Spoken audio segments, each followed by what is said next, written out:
to our show. Today we're going to be talking about a new book that has just been made available by the Leominster Historical Commission. Let me show you this book. It's called Leominster DPW, Public Work, Building Leominster, One Road, One Pipe, and One Park at a Time. It's a wonderful book and a new resource for people who are talking about Leominster, researching Leominster, or just are interested in Leominster.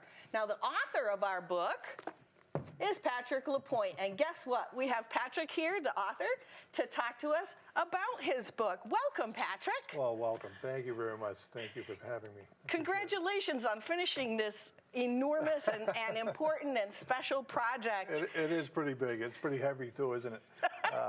It turned out to be, as you know, Mary, well over 400 pages. And wow. I'm just amazed by that. But as you said, there's a lot of history in that book. People are going to be really loving this, and especially knowing your background. I know that you're on the Historical Commission right now, but you have a background in the DPW? Yes. I was the Public Works Director, City of Leominster, for over 22 years. Wow. I retired in 2013. So you have a real insight into the workings of the DPW. Yes, absolutely. I have to say that after visiting the DPW in August or September for our October show, so if people want to see an inside view of the facility on Graham Street, they can check out our October show. I was really impressed on the number of things that the Public Works Department is responsible for. Yeah, and that's the main purpose of the book. It really is. I did that job, as I said, for 22 years, and probably most of those 22 years, I was really surprised at the fact how little people realize what the Public Works Department does. Yeah. And that really was the main purpose. I wanted to get the word out. But as I researched the book, as you know, the Highway Department goes back to, according to town records, to 1740. Wow. And the reason I say that, because back then they would hire, every year they'd appoint or hire, they started by appointing highway surveyors, 3-4 people, and they would be responsible for laying out the roads. Okay. Now, I'm gonna say, common sense would say they probably did some maintenance on the roads too, probably keeping the brush down, taking out the rocks as they come up. And shortly after that, 1742 or so, they started paying them. So you could logically say those were the first Highway Department workers. So that was the first highway, the early Highway Department people. Correct. And the Highway Department has a lot of different services now that it's responsible for, right? Absolutely, and that's, most people say, well, yeah, you guys plow. Believe me, the Highway Department does a lot more than plow. They're responsible for every road, every sidewalk, every catch basin, and catch basins are on the side of the roads catching rainwater and drain water. Oh, okay, manholes and stuff. Manholes, and there's a whole system of drains within the city of Leominster. And that water is caught, retained for a little bit, and then as the water comes up in the manhole and in the basin, it runs out into all the brooks and streams in the town, and eventually works its way down to the Nashua River. Now, that's a huge system, and we are also responsible for checking all those outfalls where that water goes into the brooks and streams to make sure it's clean. Who thinks of that? Nobody thinks of that. We are also in charge of every bridge in town, and I'm pleased to say during my administration, fortunately in that regard, Mass Highway in the state actually replaces bridges for cities and towns that are willing to get involved with the design work. Wow. And we replaced most every major bridge in town. And when I left, that bridge over Route 2 at 12, that was in process. Oh. So it was kind of during my administration, but they did a beautiful job. That was a large project. We're also in charge of street lights. Traffic lights. Every sign that you see in the city, traffic sign, every traffic marking in the town, and that's just the Highway Department. Yeah. And as you know, there's several other departments, and I know we're going to talk about water and sewer, but we also have the Forestry Department and the cemetery. We're responsible for both Pine Grove and Evergreen Cemetery. Pine Grove goes back to the earliest days of the town. That was the first burying ground in the town, back to the 1740s. And forestry is responsible for every street tree in the city. And a lot of common areas. They take care of the common downtown. They take care of Carter Park. They take care of Central Park, Washington Square, and a whole bunch of common areas around town that they have to keep mowed. And most importantly, Doyle Field. They actually take care of the Doyle Field complex. And back in history, I found out they actually helped build the Doyle Field complex. Wow. They're responsible for spreading all the loom, grading all the loom, and seeding and watering all that entire complex. And keeping that going for the football players and people who play games. As you know, and I'm very proud of that place. I've been involved at Doyle Field since before I started working for the city, since back to 1990. I've been in on every improvement that's been done. It's especially beautiful It's a great place. Since they worked on the stadium, It's a great place, yep. We have so many really neat, one of the greatest things about your book is the pictures, especially the highway department pictures help you see the phases that Leominster has gone through over time. Do you have any idea how many pictures you have in here? You know, it's in the back, and I wish you would have asked me that question before. There's an index there. And, there is. And there's, I think it's a 4-page index of photos. And let's put it this way, there's probably at least a couple hundred or more. Hundreds and hundreds of really, really fascinating photos. And there's a good reason that they're in there. You know, most people, and probably myself included, and I'm sure you, if you sat there and read all that information in there about what we did over the years, it's interesting. It's interesting to me because I work there, probably the people that work there, people involved with the city.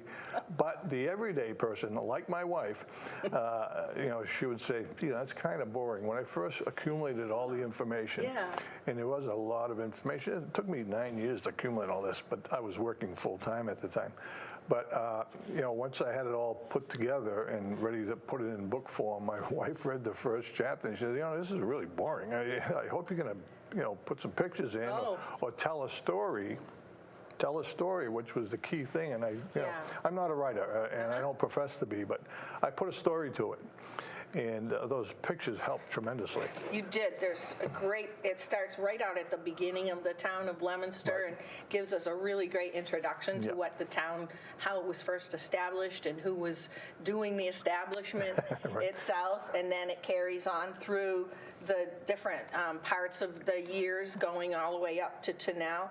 And then gets deeper into the water and sewer department, the forestry and the cemetery department. I think the biggest part, the water department, 114 pages. That's a lot of information, but you know what I found was a lot of that is these really fantastic photographs of things that you'll never see anywhere else. No, you're absolutely right. We've got, you know, we had some pictures of our roads up to our reservoirs, going back into the 1860s, 1870s, which you know I would have never dreamt to find. One of them we had to figure out where it was. I knew it had to be Wachusett Street where the Fallbrook Reservoir is. But the old cameras are fairly flat. When they take a picture of a hill, it flattens it out for some reason. But if you look at it, there's no mistaking that it was Wachusett Street and Fallbrook Reservoir, and it was really neat. The first pictures and there's a couple of sketches in the book which go back to, one of them goes back to 1830. It's downtown. Oh yes. You probably remember that, and that was to me one of the most fascinating things because it showed the early downtown area, and then. After that, we found pictures of the Common. You know, we maintain the Common, the Monument Square. And we looked at the pictures, and if you read the story of that particular time frame, it says there was a house on the corner of Mechanic Street. Built by Dr. Abraham Haskell. Haskell? Yeah, and if you look at the right-hand side of the picture, you can see the front of the house, and it's very fancy. It looked like it had a porch and a pitched roof at the top. And I started to investigate that. And it said that the house was built, it was moved in 1850. And it was moved to Central Street across from Cross Street. So it was moved from Downtown. downtown on where the common is, Corner, Main and Mechanic. up to Central Street, Right. across from Cross Street. Yeah, and the house is still there. Wow. And the interesting thing is, they said it was moved in 1850. So this picture had to be taken in 1850 or before. Yeah. So it's one of the oldest pictures taken in Leominster, because back then cameras were very scarce. Photography was still a new They were very expensive. technology. So thank goodness for us and for Leominster that we had photographers back Yes. then to take these wonderful pictures. So a good friend of mine, Phil Carr, I said, Phil, how do you like the book? He says, I haven't read a page. He says, I love the pictures. You could get lost just looking You at really the pictures. could. You really could. And I think it certainly added to the book. And it provides people actually a pictorial of what we're talking about, too. Yeah.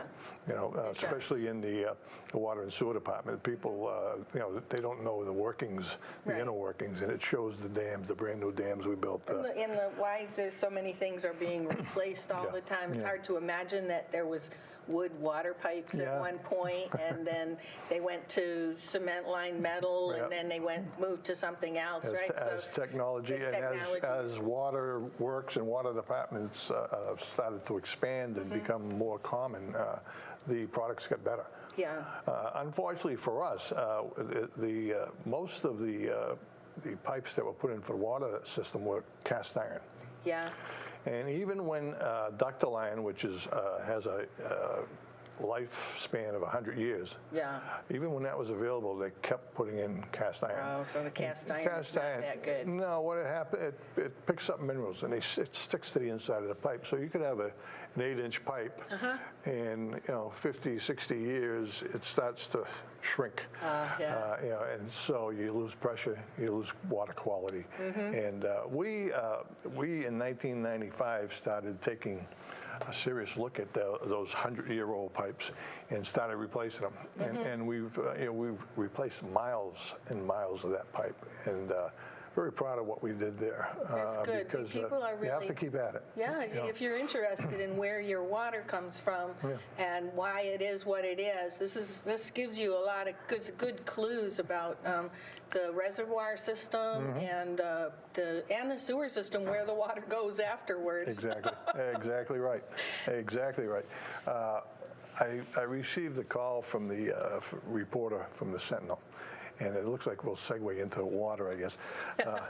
But she asked me about the book. She said, I'd like to ask you about the book. And honestly, I said, what book? Because it still was kind of foreign to me that I actually wrote a book. It's new. So she came in to see me. And I said, let me ask you a question. When you turn your water faucet on, do you ever realize or think where that might have come from, how it gets there? She says, no, not at all. And it's a lot of work to get that water to that tap. And back in the early days, it was really difficult. But it starts with the reservoir. And fortunately, Exchange Tree had a beautiful, clean, crystal clean source of water. And it didn't, we didn't have to filter that till about 2012. That's how clean the reservoir was.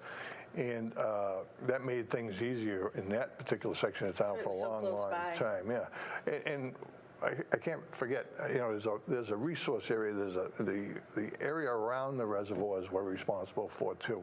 The watershed, we call it. Right. And we're responsible to keep those clean. You'd be surprised how many That's a people challenge. like to move into No Town for the summer, No Town Reservoir area, and go fishing, and they camp out there. It's a challenge. So the water starts there, and it goes into a filter plant. Where it's treated, and unfortunately for cities and towns, every year it seems that the federal government or the state comes up with a new regulation. They change the standards of clean drinking water? Absolutely. It's a constant challenge to keep the water as clean as it's supposed to be. We have a theory at the Public Works Department that cities and towns are now responsible for cleaning up the effects of acid rain. Yeah. Because that's who's doing it. That's who's fixing it. It's us. And so it gets filtered, gets washed, and then sent into the distribution system, which is miles and miles of, probably it's over 200 miles of water pipe. It's usually fed by gravity. because most of our reservoirs are up on the hills of Leominster. But it's got to get across town. It's got to get up hills on the other side of town. So there are booster stations, and then it comes into your house, and you turn it on, and there it is. But whoever thinks of that whole process, No, it's only when it's gone. It's only when that you realize how important that was. or when it's being interrupted for any reason. If there's a Exactly. water main break, oh my God, it's just hellacious. We found out a couple of weeks ago that it's tied into the fire hydrants too. So, Absolutely, fire service. So Yep. the fire safety and having the hydrants available turned out to be an important, critical element in an emergency we had on our street. You know, great point. And I say that because it is a great point, but Ray Racine in our department several years ago, it's got to be in the 90s, there's a lot of development going on. And whenever anybody wanted to extend the street or build a street, we would have them loop the water into an existing system. So you'd have good circulation. Okay. It keeps the water quality good, but it also improves your fire service. And we worked with the fire department on that very closely. We kept our tanks clean. We kept them up to date.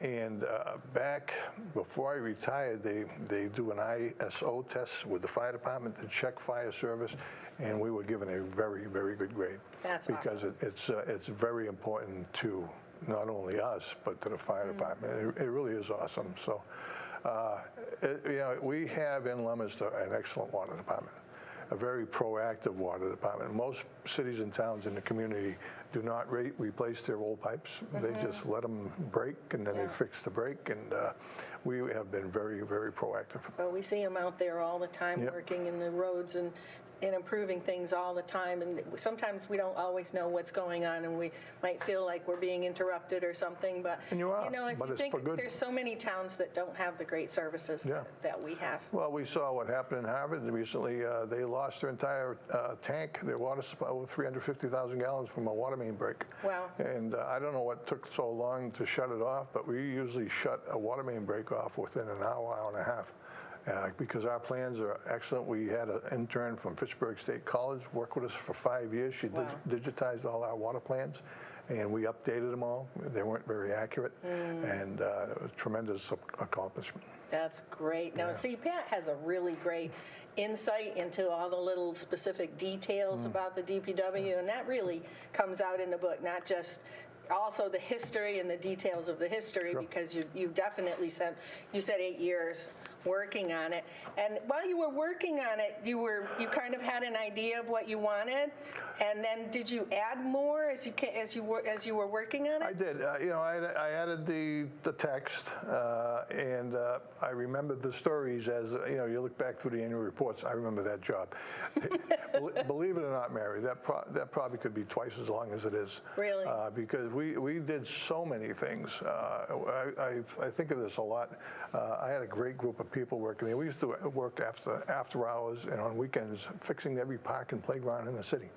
Wow. Which is quite a thing, and you know, that would be a little bit mundane to put all that in, but it's amazing how nothing scared us off. No job was too big, and I'm very proud of that. You should be.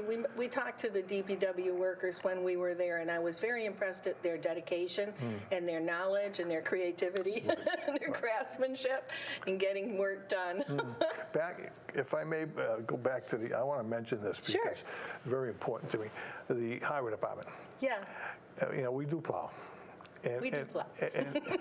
And they work in the worst weather you can imagine. You know, you guys are home sleeping. They're out there plowing. You can hear them at 3 o'clock in the You got heavy morning. winds. You got wires falling down. It's amazing You some get of the weather. narrow roads where there's no Heavy, place wet to put the snow. It's 2 o'clock in the morning, and they fight through that. And next thing you know, you guys are going to work the next day without giving it a thought. Yeah. And my favorite story is if it's during a daytime storm into the evening, when the roads are done, when we're done, we see the malls full. People are out shopping already. And it's true. People are dying to get where they're going to get. And but we take a lot of pride in the plow job that we do, and we've been noted for that for a long, long time. How well we plow the city. So, and they do an even better job now because they got rid of sand. They use calcium chloride and salt, so you see black roads right after it's done snowing. So. Yep. And when we get up in the morning, the roads are clear, and we can go to work. Wherever you're going. We don't get even there notice safely. that, right? You get there safely, yes. I'm glad I remember that. Me too. Now, this book came out but in December? I'm going to say December, yeah. It got hung up in the cover process. Right. But take a look at this cover. Oh, it's fabulous. It's the whole back of the book. It's a wonderful photo. It must have been a little challenging to create the cover. Well, you want to hear the story? It's an interesting story. As you know, I enlisted the help of this historical society with pictures. Right. We have pictures at the commission. You got pictures at the society. And I went over looking for miscellaneous stuff. I said, I'm just here to get, whatever I can, public works related. And there was a gentleman that just joined the society that morning. His name was Roger, and I forget his last name. And he says, geez, I'm going through all these pictures. I'll keep an eye out. An hour later, he came to the commission office with this picture. This picture? And it's amazing because on the cover, it shows 3 different departments that work for the town. All at one time in the one picture. Yep, all at one time. So I see the water. Yep. Well, that's not water. That's not water? That's this guy, and I wish we could maybe get a close-up, Ronnie, on it.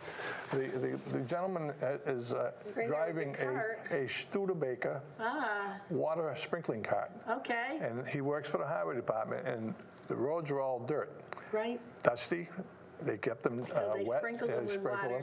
And he's parked at a standpipe, which was put in by the water department to fill the wagon. And right next to it, there's a hydrant. Right next to that tree. Okay. If you can see, Ronnie. Oh, yeah. Yeah. And then there's a sign put up by the highway department employee. And in the back, on this side, there's a coat hanging in a tree. I caught that for some reason. And behind here, there's a whole crew of forestry workers working on the common. Wow. So I got 3 different departments, and plus it's a wonderful picture to begin with. It's a gem. But we got 3 different departments working there in the 1890s, which is cool. It's really cool. And the response to your book has been I am excellent. just absolutely blown away. I'd like to thank everybody for their interest and their support. We've sold out the first edition. Is that what you call it? The first print run, anyway. First print, and we're well into the second print run. I am absolutely thrilled at the response, and I'm still flabbergasted by the whole thing. Isn't it fantastic? Yeah, it's fantastic, and I'm not surprised. Leominster's a wonderful community. Let's face It's a it. great book. It would make a great gift for anyone, or like I say, if you were a student or whatever, you might have it in class. And where can we get this book? Well, we just expanded it to the Historical Society. Has it on sale. That's right. We have some there. We are open on Tuesday and Thursday at the Historical Commission from 9 to noon. And the mayor's office has several copies for sale. So come on down. I'd be glad to sign it if you're interested. And again, I appreciate the support of the community and of you, Mary. Thanks for having me on. I appreciate it. We appreciate the hard work, and we definitely know that we'll be appreciating the result for many years to come. Thank you very much, Pat, Thank for a you. wonderful job and a great book. Thank you very much.